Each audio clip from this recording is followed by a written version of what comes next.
I wasn't ready to be an entrepreneur. When I wrote that goal, said find an idea for a business at the end of 1993, and then 2 months later, my future partners approached me with an idea for a business. Like, I wasn't ready for that, but I just said, you know what? I'd already written down what I wanted to be doing. I just said 2 months prior, I said, find an idea for a business. So I had written down goals. So I knew where I was starting to, what direction I wanted to go in. And so when this opportunity came across it already checked the box on this is what I want to be doing.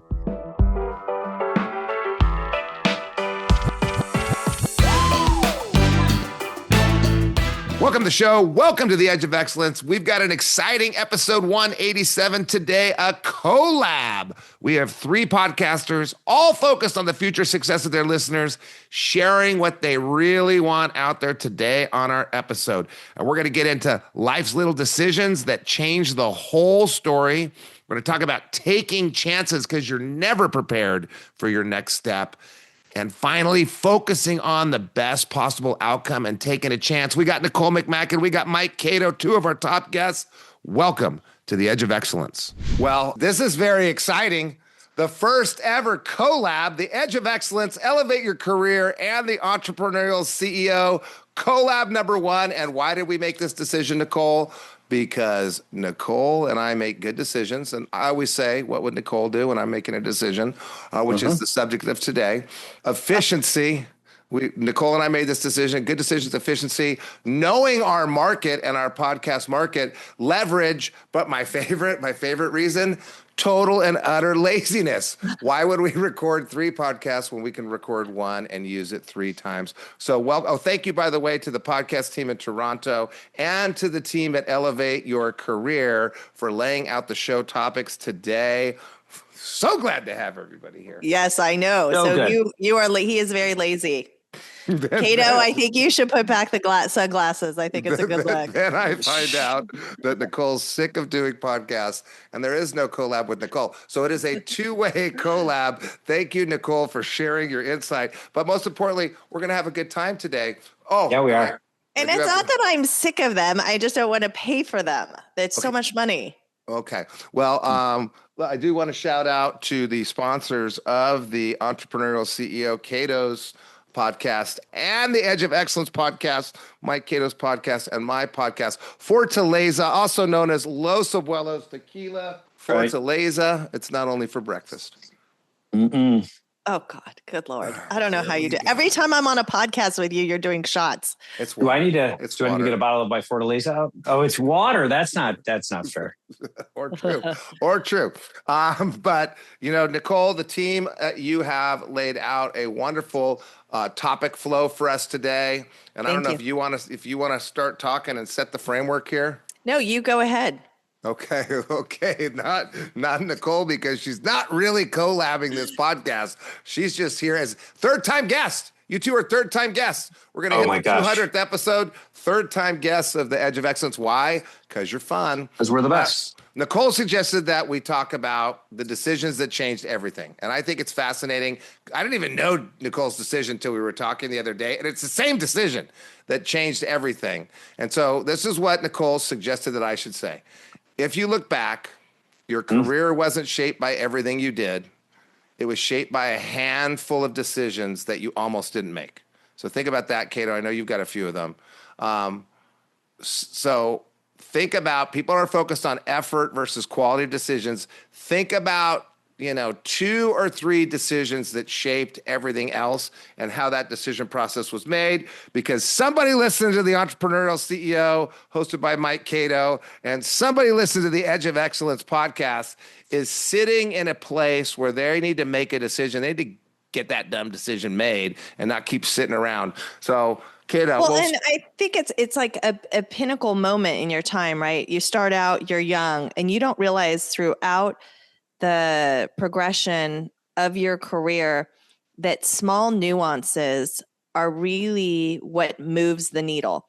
And I don't know, do you remember those books? I don't even know if they make them anymore, but he used to read a book and you'd read one line and you could go one way and it have Choose Your Own Adventure. Yes, like those. Yes. Yeah. You used to read those books, you complete and total dorky nerd. Yes, I did. I read all of them. I loved Every them. single one. I I love them. And if you look at that, 'Cause if you look at them in the span of your career, you could say, okay, so for me, my whole life was to move to become an attorney, right? Like that was my move. I was going to become a litigator, and that's what I wanted to do. I majored in political science in college. I was speech and debate and pre-law society, on and on and on. And then my boyfriend from high school asked me to marry him, and we'd stayed together through college. Ooh.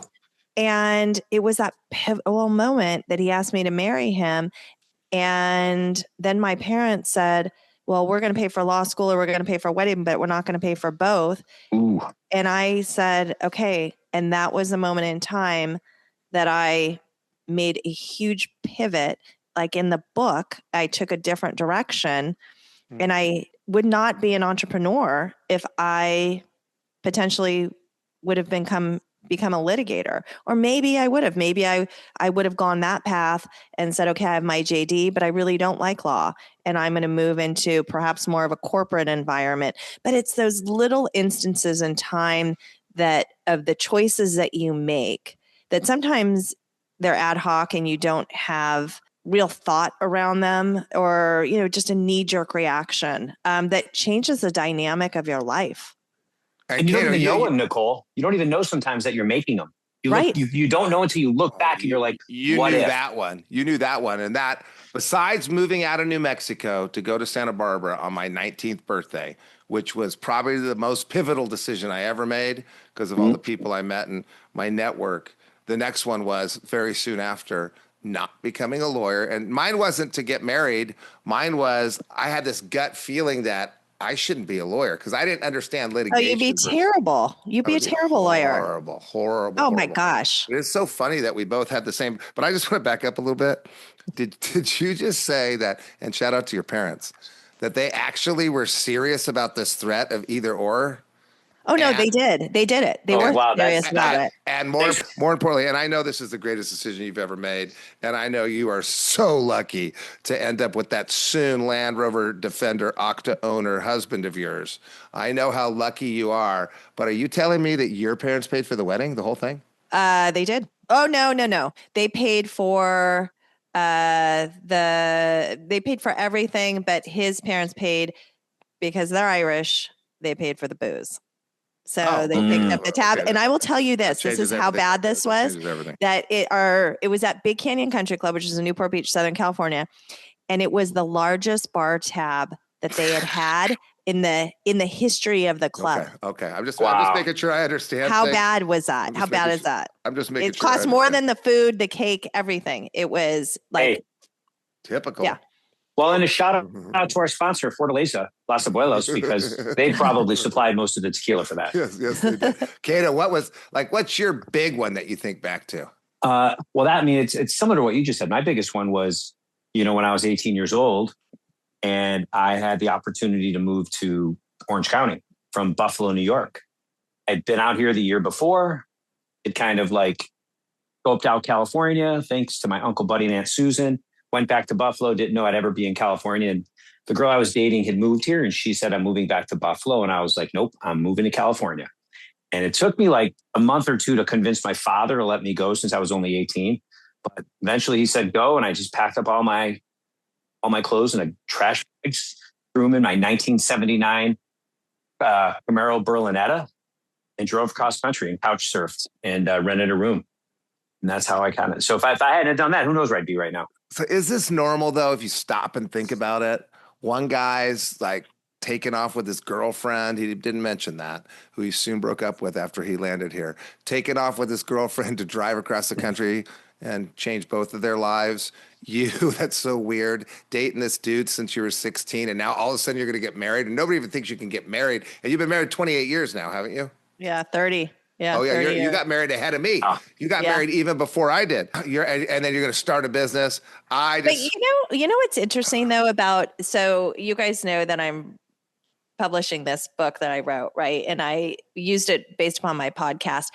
And it's really the pivotal moments that people, even all the executives that I've interviewed and reached out to and spoken with, like thousands of them.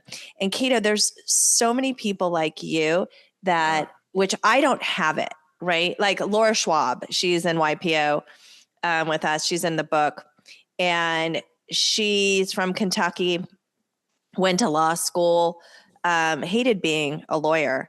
And she just goes, I'm going to move to California. Her parents are, doctor. What? You're doing what? We just paid for all this law school. You're an attorney. She's like, I don't care if I have to be an admin assistant. I'm out of here. I need something different. I can go make my way. And she just packed up her stuff like you, Caito, and moved. And I could never do that. Why do you think that? Why do you think you could never do that? I just don't have that in me. I mean, my God, I can't even barely move to Tennessee and leave California. That's because you grew up here. He grew up in Buffalo. I grew up in Albuquerque, New Mexico. Laura Schwab was in, it's very different. No wonder you still, I'm glad you said that, Nicole, because I wonder how many people are sitting there and I think a lot of people don't make any decision and they just get stuck on the hamster wheel doing the same thing. But how many people have that crazy decision of, I'm going to just totally throw this life away and start that? Is it everyone that loves their life, maybe? I don't know. No. I think, a lot of this is there's, like you just said, there's a ton of people that could listen to this. And they're going to be like, I'm really not in a great place. I'm not where I want to be. And a lot of times a physical shift, meaning you move to a different location, can change everything.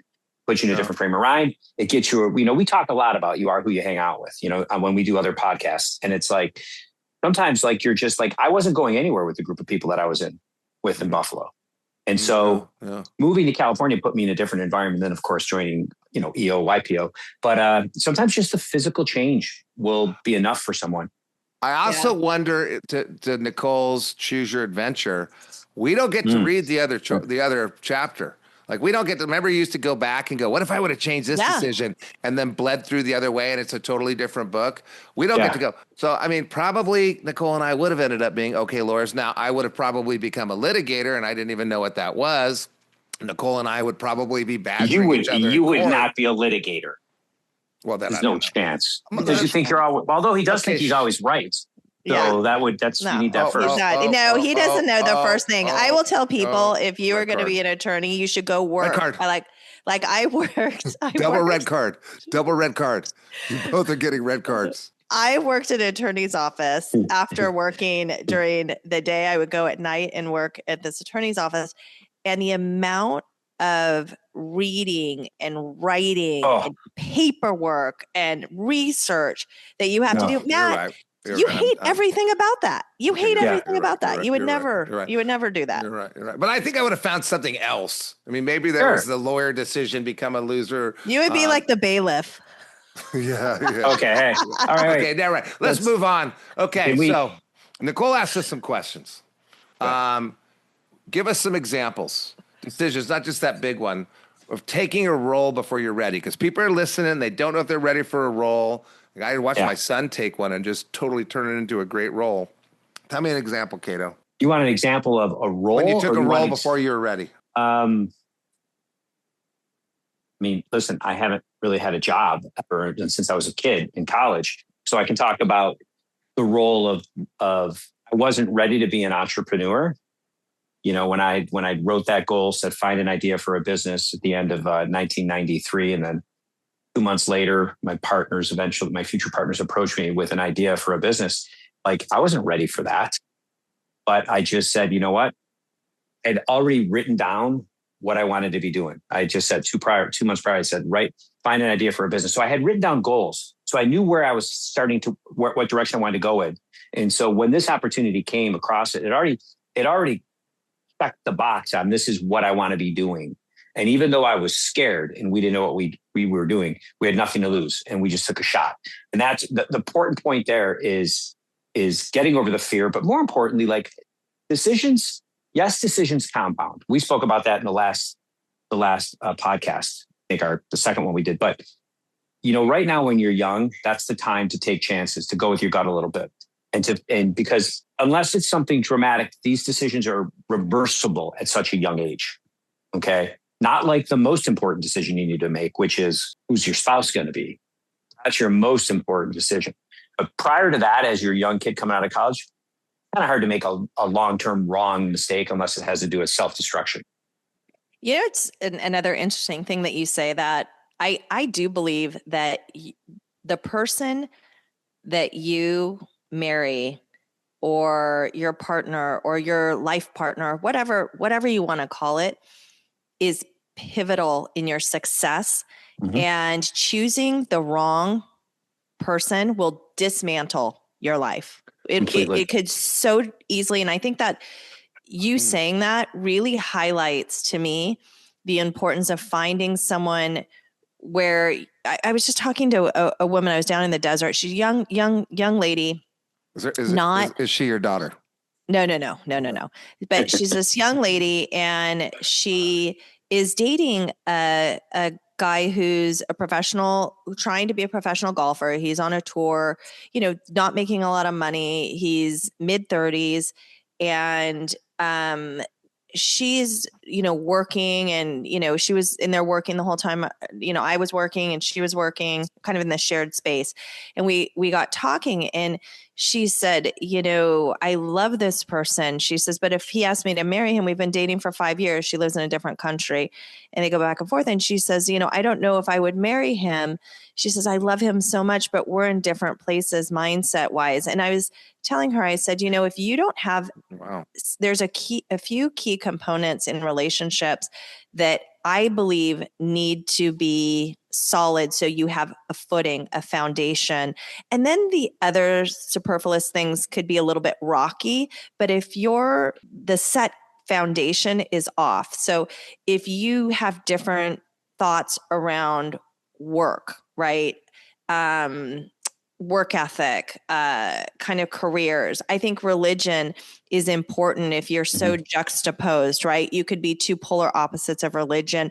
And why I say that is because if you, in fact, want to start a family, there's certain things. It's like what you don't discuss at in public with other people at a dinner party. What do you stay away from? Politics. You stay away from religion, because those are kind of the two foundations that you need to be aligned with. Those right? are number 1 and 2, I thought. Right. And you got to be aligned picking a person, at least that you have a solid foundation of understanding that when you have children, because I have seen those couple of things dismantle and destroy lives. Yeah. Because if you don't have someone who's supporting you equally and pushing you forward in your career and believing in you, but you have someone tearing you down. Why is the young lady with the golfer not just supporting his dream? Well, because she wants to because he's supported by his family, and she wants to which he doesn't really make any money, but she wants to have a career. She wants to. It's direction. They're in a directional difference. They are, right? She wants to have dream impractical too. I mean, is that an impractical dream at that age to become I don't know. I mean, he's 34, but I don't know if it's impractical, but there has to be a timeline, right? And so for her, like, how could we have children together? How could we move forward together? If you're fine just going along this pace, that's really juxtaposed to where I am. Caito, I mean, you're so right. If we talk about anything in your career, you need to find someone that's solid, that you have, and that doesn't mean exactly like you, right? But you have some solid foundation, right? With this person. Yeah, totally agree. Well, you said the way you said that, your very first thing you said, it was like, if you make the wrong decision there, and especially like you can course correct, you can make the wrong decision in a spouse, but if you have kids, there's no course correcting. You're done. Right. That's right. You can make that mistake and then move on and then start your family. But once you get down that path, it's like, you're right. It's either going to be super unbelievable, because you're sticking with your decision, or you're destroyed. Yeah, exactly. You got to stick with your decision, or some people got to pay. Back to what you said as well, Caito. My business partner says success is when opportunity meets preparation. So your story, you said you're doing research, you're getting ready, and then an opportunity came by that kind of fit what you were already looking for. And I think that's success, because you're out there preparing for whatever comes. And there's a guy I had on my show, Greg Hughes. He said, A plus B equals Z. And he tells all these stories about how he knows his abilities, knows where he sits, knows what's going on, where his weaknesses are, and he wants to get to level B. Let's say start a big company. And so he starts doing stuff, and some big corporation comes and hires him away and puts him in some great executive role. And then he ran the executive role, got a lot of knowledge, and eventually came back to start his own company. But just the act of being prepared and then acting, because that opportunity could have just sailed right by, right? You could have been a dreamer, not an actor. Yeah, but so I agree with everything you said, but really where it starts is, and I know I sound like a broken record sometimes when I talk to kids, but I'm like, I always say you are what you think about. So what you think about, what you dream about matters. So make sure you're dreaming big enough. That's the first step in preparation. The next step is you are what you repeatedly do. So make sure that the work you're doing on a day-to-day basis is in alignment of what you're thinking about where you want to go. And then I already said the third point, which is if you're thinking big or you're thinking about the right things and you're starting to take action, now it's about your network and the people that you're surrounding yourself with, because that's what's going to make the difference. And so I try to tell my kids, they don't listen. I tell other kids, they do listen. Step 1, 2, 3. That's what it is. That's like, if you know, what's the key to life? I go, that's the key to life. Like right there. Yep. And what you think about also means be optimistic, have empathy, have compassion, be positive. All those things fit into that because that's where it all begins. What's your big role that you didn't feel ready for, Nicole? I think it's a trick. I think you were asking us a trick question, but what's your answer? She could be. I have to tell you that I coach, I'm doing that women in leadership program and emerging leaders program at UCLA. For working executive. No, it's a program that it started at UCLA, but it's for women who are director in IT, director, vice president, senior vice president, sometimes CTOs trying to get to the CIO role, or emerging leaders, which is technology females who are managers across the country. And, what I share with them all the time is the reason that women are in particular not at the management level or the C-suite like they should be is because they don't feel that they're ever ready. They suffer from a lack of confidence in putting themselves forward. So I can tell you that I feel constantly, and I always have, that I don't know if I'm not worthy to go into a position, but I certainly feel that I'm never 100% ready. Right. No. I know how you feel. Yeah. You feel very worthy, and you should have got that position 15 years ago, and screw anybody else that feels different. But I'm the same way. I thought it was a trick question. Every single role I've ever had, I didn't feel ready. I felt worthy. You don't feel. And I think that's the biggest message, right? Is that here for not only, and I know we talk about young people a lot, but the difference is your middle management, you're in your career, you're working hard. I just did a speaking event at State Street for International Women's Day, and there's men and women in the room. And I said, how many of you look around and you see your peers or, people that you're reporting into, and you're like, gosh, they've got it great. They've got that job. They've got it all dialed in. Look at what they had to do to get that. And I'm saying you're the same individual as those people. They are moving themselves forward. They're making it known with their employers, with their direct managers. Hey, can we get together? Here's what I really want to do within the organization. But half the time when we talk about readiness, because you don't feel ready to move yourself forward, the challenge is that you don't tell anybody that. You're ashamed of it. You sit quiet, and you need to tell someone at work, your direct manager, can we sit and talk? I would love to have a career here. This is my passion. This is what I'm capable and able to do. Can we set a roadmap together? I'd love feedback in regards to what I need to do to move myself forward. Can we meet quarterly? And I want to know how and what I'm doing. Finding advocates within the organization that talk about you behind your back in a way that moves yourself forward. And I think a lot of people in companies right now are struggling with this. How do I move myself forward? Because number one, they don't feel ready. Number two, they're fearful. And none of those are going to help them unless they talk openly about it and tell someone in their organization, I want to move myself forward. Here's my goals. Can I share my goals with you? And so it's important. Nicole, what that reminds me of is like, it's like, when you have you're basically saying you have to be an ambassador for yourself. And so many kids, whether they're student athletes or whatever they are, it's like, I've had so many conversations, even with my boys, where it's like, listen, talk to your coach. Tell them this is what you want to do. Tell them, ask them, what can I do better? Oh, I can't talk to the coach. I'm afraid to talk to the coach. But it's like throughout life, if we're not our own ambassadors in a humble way, for the right reasons, we're probably going to miss a lot of opportunities. I agree 100%. And it's interesting because I know, Caito and Matt, you both know. So my mom was recently diagnosed with bladder cancer, and she, the prognosis is not great. And she says, well, we're just going to follow, the instruction, whatever they tell me to do, I'm going to do. And I'm like, hell no, we're not doing that. No, we're going to get the best. We're going to explore. We're going to research.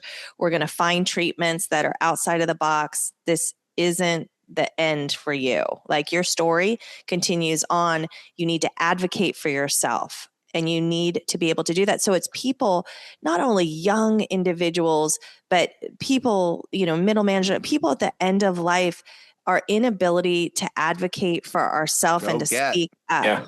Right. It's the word advocate. I used the wrong word. That's the right word. Advocate. Yeah. You know what? Sean Phelps, who Caito knows, you don't know him, Nicole, but he's the president of College Works. He was telling me a story. He says, you got to go take, because you don't just get. No one's going to give it to you. You got to take it. And he said, that's how I got this role. He was telling me this. He's like, that's how I got this role. I took it. And I thought for a second, I'm like, yeah, that's what you did. He advocated for himself. And there's other things you've got to do. You got to be good. You got to be smart. You have to work hard. But like, you got to go take it. There was probably some, maybe not as smart, maybe not as hardworking, maybe not, but he's the one that went and took it. And I look back and I go, thank God he took that. Well, and I think it's interesting, right? Because there's always this big debate about confident versus competent. Yeah. And so you could be really confident, but if you're not competent, you're not going to go far. You could be exceedingly competent, but if you're not confident, you're not even going to get the opportunity. So it's those people who believe in themselves, who are confident, that move themselves forward, but they have to have something to show for it too, right? Yeah. And I think the biggest misnomer is that when you get into a new position, that you have it all dialed in, you know exactly what you're going to do. No, I do not know one person, not one I've ever met. None out of the thousands of executives I've interviewed, not one of them will say, I went into it, took this new position. I had it dialed. I knew every single thing about it. I will tell you, they probably knew 50 to 60% of the core responsibilities. And then the rest they had to learn. Yeah, we all build the plane while we're flying. We all do it. Yes. And confidence. And I was just thinking about what we're all talking about. Like, oh my God, this is a confident group. But where would we be without it? I think confidence in your decision, that comes from practice. That comes from winning sometimes. But confidence in your decision leads to competence. And I think the number one competence that you need to have, because everybody does build the plane while they're flying, you have to have the competence to figure stuff out. You have to have that. And if you're making a decision right now, and it's to Nicole's framework of the conversation, you got to sit and stop and say, am I the right person that can figure this out? And if you're not, you got to go figure out how to start figuring things out and not having someone do it for you. You know what? It's interesting because it's like, I think about this from a business perspective. A lot of times when you're trying to execute the high level in your business, like as the CEO or the founder of a business, or as the CEO of your own life, when you make a decision, you want to make sure you have the utmost confidence and belief that you're going to be able to get there. Okay. You've got to be willing to push through walls, drive through walls for it. But simultaneously, you have to always confront the brutal facts, the realities of what the situation is. So you may be going in a direction and believe it, but it can't be blind faith. You have to be looking at a situation and saying, what's really going on? What are the facts right here that are not confusing the way I see the world and the way I see the situation? It's a little bit of a tangent from what you said, but it really got me thinking about that once you find what you want. So I think Nicole covered that confidence thing pretty well. I also thought there was another trick question that Nicole asked before. What do these decisions feel like? So you're gonna go be an entrepreneur and not go to law school. You're gonna move to Santa Barbara instead of going to University of New Mexico. You're gonna get married instead of, I don't even know what the opposite is because I've been married for so long. Instead of live miserably. You're going to start a new company. We've all started new companies or started a new venture. And Nicole said, what did it feel like at the time? And I thought, another trick question. What did it feel like when you actually made the decision? What's the feeling when you were thinking about the decision and then the feeling when you made the decision? And I don't know if it's which big decision you're talking about. Nicole, what do you think? I think that it depends on which decision you make in your life. I think some decisions are, once you make them, it could be, it could be about a relationship and that you're going to move forward with this person. And that's exciting. And you're looking forward to things and your future. And I think that's an exciting moment. I think they all, fear and love, I think are quite aligned. I think anger and happiness, like they all share similar emotions, but I think when you make up your mind that you want to do something, there's always a little bit of second guessing in the back, but you really 99% you put, your foot on the pedal and you're excited and driven, because sometimes when you make some of these larger decisions, that's all you have. Yeah. And you move forward and sometimes it's a little daunting, but if you're having too many questions, then you're not going to be able typically to get where you need to get, because we all have heard that, paralysis by analysis and, sitting in quicksand and not being able to make the decisions. I would rather make a decision and course correct any day of the week. That is so funny how you never said that. Make a decision. That's I was going to say arrogant, but I can't say that. I would say confident. Make a decision and course correction. We don't even believe we can make bad decisions, because if we do, we're just going to course correct it. Right. Yeah. And I think you have to have that outlook. Otherwise, I don't know. I'm a huge believer in that. Well, I agree with what Nicole said, so I'll go in a different direction because I don't want to be redundant. But I think when we look at decisions, there's kind of three kind of decisions. Call it what am I having for lunch? Am I getting a haircut or am I getting a tattoo? And it's what am I having for lunch is it's a quick decision. I'm going to have it. And if it was the wrong decision, who cares? It's just lunch. I'm having lunch again tomorrow. If I get a haircut and I don't like the cut, well, okay, it's going to take a little longer. In 2 weeks, I can get a new haircut, and not in my case, but in 2 weeks or 3 weeks, I can get another haircut, and it's back, and I can do it the way I want it. But if I decide to get a tattoo, that's a little different. That's a little bit more permanent and a little long term. So you got to kind of think through what kind of decision are we making here, and that will go a lot into it. But to your point, Nicole, I don't know how you feel, but I'm if there's not a little bit of fear in your decision, then maybe you're not thinking big enough, or maybe the decision isn't big enough. I think that's actually very true, insightful. If you're not fearful about something, then maybe you're not pushing yourself enough. I thought it was a trick question because I was thinking about, I didn't go to law school. I started the business. I felt relief. Marriage for me, I freaked out. And then it was like going to this doctor and getting a little shot. And then I felt better for the rest of my life. I felt relief. But and then I was thinking when Nicole was talking, the other feeling is the same feeling I used to have before I retired from non-professional backcountry skiing, when I'm sitting there and I've got this little gap or something I've got to go to, and I got to do something or I'm in trouble, and I go, and it's just maybe everything falls apart. Maybe I sink in a hole. I don't know, but I got to go. And it's that dangerous kind of, you feel it when you're mountain biking, that weird adrenaline thing of these extreme sports where you're borderline in control, but you got it enough. And that's kind of scary. And maybe that's what you're talking about, Caito. Yeah. And I think it's, I tell people every day, did you make yourself, my team, did you make yourself uncomfortable today? And they're I didn't. I'm then you didn't grow. You didn't do anything, right? In fact, you probably went backwards. If you were not pushing your limits, and I'm not talking about jumping out of a plane and doing these crazy things, but maybe asking yourself the hard questions of why am I thinking like this? Where am I now? What am I doing? Or maybe asking your customers the hard questions, figuring out things. If you're not pushing yourself and making yourself uncomfortable, to me, you're saying stagnant, if not going backwards. Wow. I keep thinking about making other people feel uncomfortable, which is well, fun. You're good at that. You're good. Oh, yes. You're very, very good at that. Very exceptional. What are you talking about? Co-founder of the Make Lisa Blush group? Oh, God, no. Yeah. So Caito, I don't know. I think you do know this, but we're in this group chat, our friend Lisa with us. Here. I would be very careful. And Matt consistently pushes buttons, right? Constantly videos and buttons. And she's a little bit more conservative. And so, I mean, I think she's just aghast at him, and she just laughs. I mean, now she laughs. What are you talking about? What are you talking about?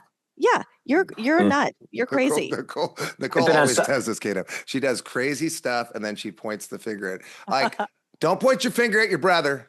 Go take your own blame. It's not my fault. I did want to just, because we gotta get out of here, and Nicole asked us kind of a framework of decisions. And I think I'll go first this time because I thought about this a lot. 3 questions before you ask. Actually, no, I'm going to go first because I know. Yes. You just said you were going first. Go. Yes, go. First one for me is why. Why am I making this decision? Okay. Like, that's the first one. Second one is what. And so once I answer that, then what do I really want? And that might be what do I like, dislike, and there's a balance between. And then I think this to the talk we just had. What's the worst and best case scenario? Because I can make course corrections, right? Like we used to say to the kids, do things that hurt you, don't do things that kill you. Worst case scenario, you're going to die, don't do that. Worst case scenario, you're going to break an arm. Okay, maybe that's something to do. What's the best case scenario? Best case scenario, I get nothing for breaking my arm. Why would I even risk it? So those were the 3 that I came up with. Yeah. I like those. I think mine are very similar to you. Is how bad do I want this? Why do I want this? And what's the best thing that could happen? And I don't really look at, because I'm one that could get very scared over things. So I reframe, what's the best that could happen?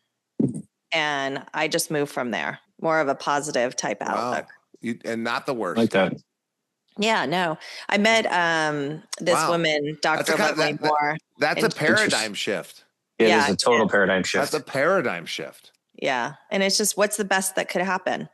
And then you just kind of go from there. And because otherwise, I'm telling you, so many people will think of the worst thing, and the worst thing, they quadruple that worst thing until and then they don't decide. There's no movement. No movement. Right. You know where my worst thing came from? I don't think I used to ask that. I think I used to just think the best until I got my ass handed to me right before the recession. And I think it kind of altered me a little bit. And I think I can stop doing that, Nicole. Yeah. I can just focus on what's the best thing that could happen. What's the best thing that could happen to you? Wow. And then it just helps you because, we're all in a mindset. We already know. We know in our hearts of hearts, right? If something were to fall down and we're not going to put ourselves in a position to completely kill ourselves, right? I mean, like you said, do something that could hurt you. Okay. Don't do something that can kill you. What's the best thing that could happen if you do this? And then move forward. I like that. The only time I really have said that to myself during a big decision is, what's the best thing that can happen? I never ask myself, what's the worst thing? And that's when I'm doubling down on $1,000 hand in blackjack in Vegas. Like, what's the best thing that can happen? Because nothing bad can happen. You got to gamble on yourself. This is about decision making. You can sit around and do nothing, or you can gamble on yourself.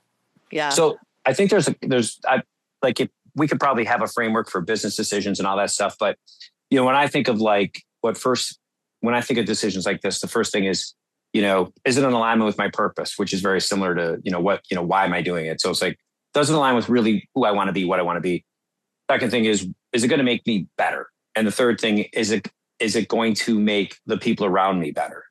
So is it in alignment with who I am, core values, purpose? Am I going to be better for this? And am I going to be able to make other people better because of this decision?